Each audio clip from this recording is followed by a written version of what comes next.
Flying which I was waiting for the day that when I will get a chance. Actually, I was very excited.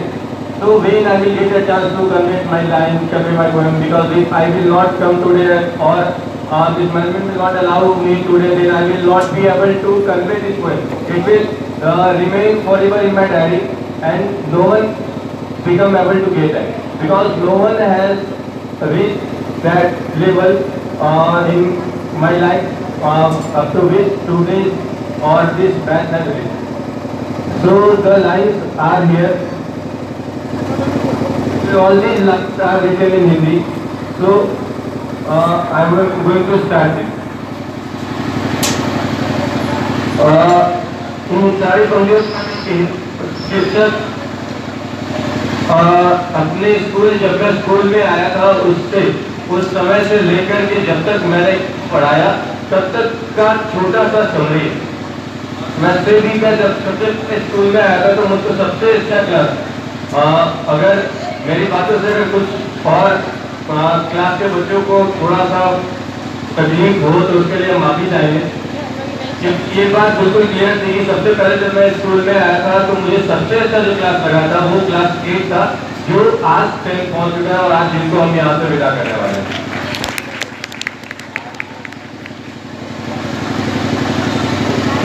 तो इसका starting है, मैं जब था school में आया, एक वर्ग को बड़ा शांत था पाया। जब था स्कूल में आया, एक वर्ग को बड़ा शांत था पाया। जब भी उसमें मैं जाता था तो लगता था जैसे घर को आया। बच्चे भी थे बड़े शालीन, किसी के भी चेहरे न थे मलिन। बच्चे भी थे बड़े शालीन, किसी के भी चेहरे न थे मलिन। सब में थी जानने की जिज्ञासा, किसी के पास न थी निराशा। I am repeating it again.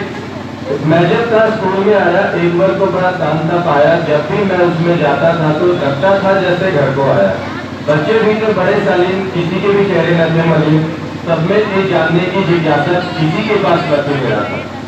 वे सब मिलजुल कर रहते थे, घूमते थे, फिरते थे और टहलते थे।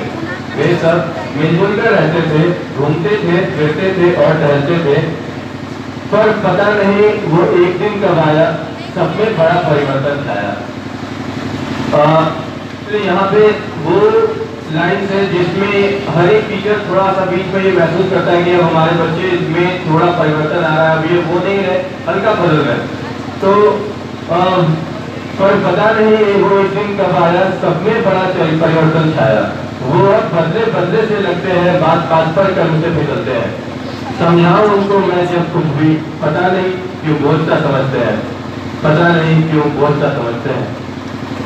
मैं कहता था उनसे अभी बच्चे हो तुम, मैं कहता था उनसे अभी बच्चे हो तुम, अभी उम्र है तुम्हारी देख सकते हो तुम। माता पिता का भी तुम करो ख्याल, नहीं हो उन इज्जत फटेहाल। माता पिता का भी करो ख्याल, ना हो उनकी इज्जत फटाल। क्योंकि वो ही सबसे ऊपर है, गुरु से भी ऊंचा उनका घर है। क्योंकि वो ही सबसे ऊपर है और गुरु से भी ऊंचा उनका घर है। बचाओ उनको ठेस, चाहे झेलना पड़े तुम्हें कितना भी क्लेश। अगर अपनाया तुमने यह गुण, समझ लो दूर हुए तुम्हारे दुर्गुण। अगर अपनाया तुमने यह गुण तो समझ लो दूर हुए तुम्हारे सारे दुर्गुण। पर पंक्तियां अनेक जब मैं यहाँ पे जो भी मोटी या जो भी मैं वो इस फेज को देखे हुए हैं कि मैं ऐसे टीचर आज भी यहीं पे। तो अगला लाइन, पर काश ये सपना सच हो मेरा, पर काश ये सपना सच हो मेरा, मिल जाए मुझे वह अपना वर्ग। समझूं मैं तब अपने आप को सफल, वरना तक कहूँ मैं विफल, वरना तब तक कहूँ मैं विफल। मुझे लगता है अब वे बच्चे नहीं है, मुझे लगता है अब वे बच्चे नहीं हैं, पहले के जैसे सच्चे नहीं हैं। शायद मार्ग हो गया है परिवर्तित, भूलने लगे हैं वे अपना अतीत। शायद मार्ग हो गया है परिवर्तित, भूलने लगे हैं वो अपना अतीत। बस इतना सा है उन सबसे अनुरोध, बस इतना सा है उन सबसे अनुरोध, चाहे मार्ग में आए कितने भी अवरोध, कभी नहीं देखो मुड़कर पीछे, चाहे तुम्हें कोई कितना भी खींचे। हम तुम्हारे लिए भले ही शिक्षक हैं, लेकिन तुम सब हमारे तो बच्चे ही हो। हम भले ही तुम्हारे लिए शिक्षक हैं, लेकिन तुम सब हमारे तो बच्चे हो। हम भले ही तुम्हारे घर से नहीं है, पर तुम सब तो हमारे हृदय से हो। पर तुम सब तो हमारे हृदय से हो। अतः कभी न समझना हमें अपना दुश्मन। शिक्षक है हम, निभाना जरूरी है शिक्षक पद, निभाना जरूरी है शिक्षक पद। और इन सारी पंक्तियों के माध्यम से मैं तुम सारे बच्चों को दो बातें क्लियर करना चाहूंगा कि आप आज के बाद अपने एग्जामिनेशन पॉइंट ऑफ व्यू से पढ़ने जा रहे हैं। एग्जामिनेशन पॉइंट ऑफ व्यू से सारी कॉन्सेप्ट को क्लियर करने वाले हैं। तो आप लोगों को एग्जामिनेशन का सबसे पहला पॉइंट कि आपका जब तक एग्जामिनेशन है तब तक का जो आपका सिलेबस फिनिश हो चुका है, आप उन सब सिलेबसों को एक बार एक फिक्स और नियत रूटीन के हिसाब से, रूटीन के अकॉर्डिंग टाइम इंटरवल दे करके और उस पर फोकस करें। अक्सर सबसे बड़ा दुर्गुण जो एग्जाम के बाद बच्चों में शामिल रहता है वो ये है कि वो अपने काम को से अभी के काम को टालते हैं।